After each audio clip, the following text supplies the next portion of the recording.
Shalom peuple de Dieu, mes salutations à vous tous où que vous nous suivez. Vous qui avez l'habitude de suivre l'église Arche de Gloire, aujourd'hui nous sommes très heureux, très contents de revenir vers vous une fois de plus. Nous sommes dimanche et nous avons été à l'église et pour cela nous avons en notre présence la servante de Dieu qui va nous parler un petit peu en long et en large parce que si vous vous souvenez bien, c'est la Pâque. La Pâque, ça veut dire la résurrection de Jésus-Christ, notre Seigneur et Sauveur. Alors, elle nous a prêché, ça s'est super bien passé. Et nous allons la poser plein de petites questions en détail par rapport à ce qu'elle nous a prêché et développer un peu par rapport, pour les gens qui n'étaient peut-être pas à l'église, restez branchés sur notre chaîne pour que vous puissiez suivre les détails. Mais avant toute chose, je vais d'abord me présenter. Je suis la servante de Dieu, la journaliste Madame Lady Loufou Mokama. Donc, c'est moi qui serai à l'honneur chaque fois venir vers vous pour vous présenter en détail la prédication, comment est-ce que ça se déroule notre église, qu'est-ce que nous avons comme champ de travail durant toute cette année 2021. Alors, pour cela, nous allons présenter notre oratrice d'aujourd'hui. Bonjour, maman. Bonjour, Ladi. Présentez-vous, maman. Déjà, bonjour, shalom, peuple des dieux, shalom, tous les enfants des dieux, où que vous nous suivez. Oui, je suis le pasteur Nadine de l'église Arche de Gloire. Amen, amen, amen. Soyez le bienvenu, maman, sur notre chaîne. Merci. Arche de Gloire. Alors, nous sommes heureux de vous recevoir parce que c'est la Pâque. Qu'est-ce que vous pouvez nous dire d'abord? La Pâque, c'est quoi pour les enfants de Dieu, pour les chrétiens? La Pâque, quand on parle de la Pâque, on voit déjà par définition, la Pâque veut dire la sortie. Mais si je vais aller plus vite, la Pâque, on voit la résurrection, la mort et la résurrection de notre Seigneur Jésus-Christ. Et à chaque fois qu'on fête la Pâque, on célèbre la Pâque, on pense à la mort et à la résurrection de Jésus-Christ. Alors, étant enfant de Dieu, ce que je ne comprends pas, peut-être c'est que beaucoup de gens ne comprennent pas, pourquoi aujourd'hui la Pâque est associée au chocolat? J'ai l'impression qu'en fait, quand on parle de Pâques, c'est-à-dire faire la chasse aux œufs, faire la chasse au chocolat, il n'y a pas de relation par rapport à ça. Est-ce que vous pouvez nous éclairer en tant qu'enfant de Dieu, servante de Dieu? Justement, c'est ce qui m'a même poussé aujourd'hui à parler ou à revenir sur ce thème ou sur la Pâque. En fait, c'est vraiment le souci qui m'est venu dans la tête et même dans le cœur en me disant, je me disais, mais comment, quand on parle de la Pâque, et surtout dans le pays où nous sommes, je ne sais pas ailleurs, mais dans le pays où nous sommes, vraiment, c'est plus, on pense à autre chose. Même vous demandez aux gens, ils ne savent même pas, quand il s'agit de la Pâque, il faut manger le chocolat. Quand il s'agit de la Pâque, il faut bien commercialiser le chocolat, vendre et acheter le chocolat. Mais or, ce n'est pas ça. Nous, en tant qu'enfants de Dieu, nous savons, et c'est pour cela même, nous venons aussi, en ce temps de la fin, rappeler, aider encore le peuple de Dieu à savoir ces choses. La résurrection du Christ, c'est vraiment fondamental dans l'Église, dans la vie des enfants de Dieu. C'est ce qui marque la fondation même de notre foi. C'est-à-dire ce à quoi nous croyons. Sinon, tout ce que nous allons faire, c'est vain. Nous venons à l'église, nous nous réveillons, ça sera en vain. C'est la résurrection de Christ qui est notre force, qui est notre fondation. C'est la résurrection de Christ qui nous donne un peu la force de sauter. On se pose sur ça pour être élevé, pour aller plus loin. Donc la résurrection de Christ, c'est quelque chose de très très important. C'est quelque chose, la notion ou les concepts même d'ailleurs à revenir dans ces temps de la fin dans les églises. C'est la charge donnée aux serviteurs de Dieu de parler de ça. C'est même le basique, le ABC de notre foi. Parce que sans la résurrection de Christ, ça ne sert à rien. Sinon Jésus serait comme ce Dieu-là que nous connaissons, je ne veux pas citer leur nom. Il serait comme eux qui sont morts et puis c'est rien. Mais or, notre Jésus, il est passé par la mort, non seulement la mort, mais il est ressuscité. Il est ressuscité, il est sorti vainqueur. La Bible dit dans Apocalypse 1, 1, 8, 1, 18, il est sorti. Quand il est revenu à la vie, Il est sorti avec les clés de la mort ainsi que les clés des séjours des morts. Donc il est sorti avec la victoire. Pour qui? Pour nous. Pour qui? Pour l'Église. Qui est son épouse? Donc il est sorti pour que nous soyons bien. Il est sorti pour que nous voyons des choses autrement. Si ça n'allait pas hier, qu'aujourd'hui ça marche. Amen. Si j'étais dans le péché, à cause de la résurrection du Christ, Jésus est venu me libérer. Je ne suis plus esclave du péché. Je ne suis plus esclave de la maladie. Je ne suis plus esclave de quoi que ce soit du plan de l'ennemi dans ma vie. Donc je suis autre chose. Donc ce sont des choses que je dois garder. C'est la foi. Ajouter la foi en ces paroles, en ces choses, en se disant que Jésus est mort pour moi. Je ne dois pas seulement me limiter à me réjouir, à fêter, à célébrer ou même à manger le chocolat, mais je dois réfléchir. Amen, amen, amen. Alléluia. Amen, amen. Que Dieu soit loué. En tout cas, merci pour la réponse, maman. Mais j'avais une autre question par rapport à ça. Nous ne comprenons pas. Le peuple de Dieu, aujourd'hui, beaucoup de gens ne comprennent pas pourquoi il y a cette difficulté, en fait, aux enfants de Dieu en soi déjà, de comprendre l'importance de la résurrection de Christ. Il y a tellement de la confusion, on ne sait plus qui est déjà pour déjà connaître la valeur de l'enfant de Dieu et même que cet enfant de Dieu aille aussi prêcher pour que nous ramenions en Christ tous ceux qui ne connaissent pas notre Jésus-Christ de Nazareth, qui est notre Seigneur et Sauveur.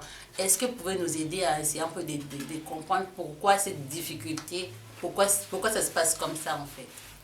En fait, c'est la responsabilité, toujours comme je l'ai dit, revient à l'Église. Amen.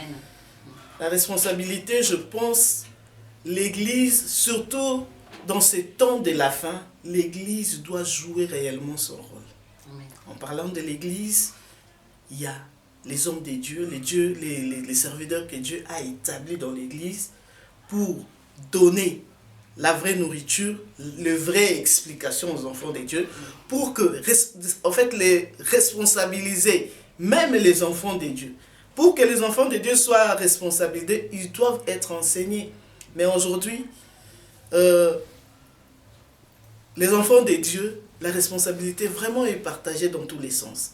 Même les enfants de Dieu, il y a des programmes dans les églises, mais beaucoup des enfants de Dieu ne viennent pas.